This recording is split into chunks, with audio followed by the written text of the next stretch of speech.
Қайырлы күн достар, бүгін сіздерге қамыры сондай жұмсақ, ал салмасы сондай сочный болатын беляшиді қалай жасау керектігін көрсететін боламын. Ең алдымен қамырын дайындайтын боламыз.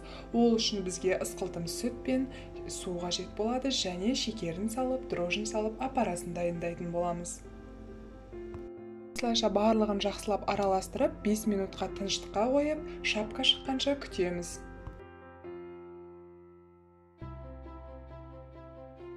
Мінекей, өздеріңіз көріп тұрғандай 5 минуттық тыныштықтан кейін аппарамыз дайын болды. Енді осыған тұзымызды қосып, және 2 ас қасық сұйық майымызды қосып, жақсылап араластыратын боламыз.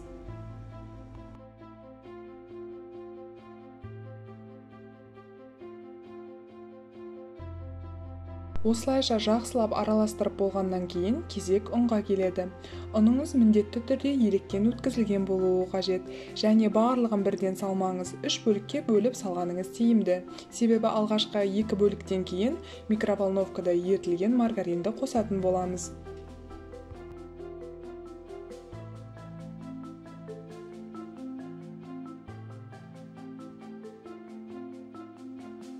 Достар, каналыма тіркелуді ұмытпаңыздар, және әр видеоға өз пікірлеріңізді қалдырсаңыздар, сіздердің кері байланыстарыңызға өте қуанамын.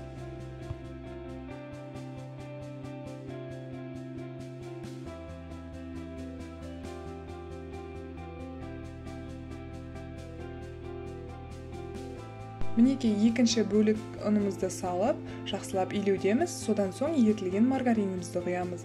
Жақсылап араластырып, қалған ұнымызды салып, жұмсақ етіп қамыр илейтін боламыз. Және ол қамырымыз сәл қолға жабысып тұруы қажет. Ұнды көп салып, қатты құрғатып жібермеңіз.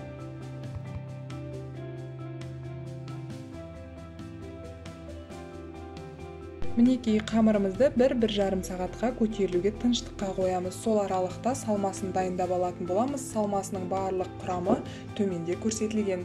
Ендігі кезекте міне қамырымыз көтерілді, 1,5 сағаттың ішінде өте жоғары болып. Енді осы қамырымызды бірнеше бөлікке бөліп аламыз.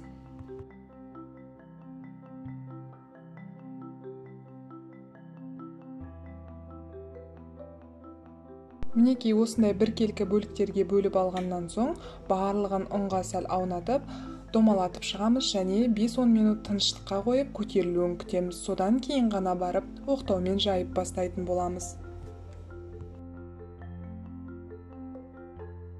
Мінекей, қамырымызды осылайша оқтаумен илеп алғаннан кейін, салмамызды саламыз, және жайыңқырап салғаныңыз дұрыс. Сол кезде тез пісетін болады. Осылайша салмасын салып алғаннан кейін видеода дәл көрсетілгендей түйіп шығамыз.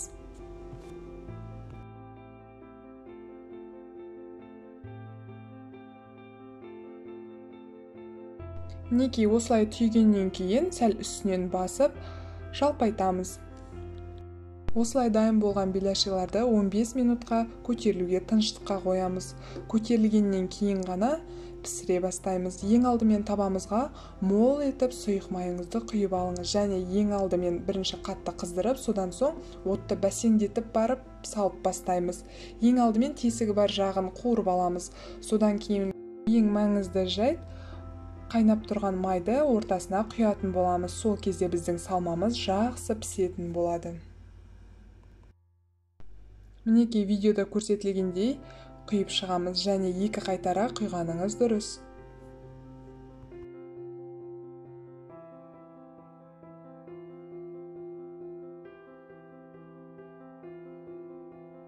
Мінекей, бар болғаны осы. 2 жағын жақсылап қызартып пісіріп аламыз. Осылайша ең жұмсақ және дәмді беляшиларымыз дайын болады.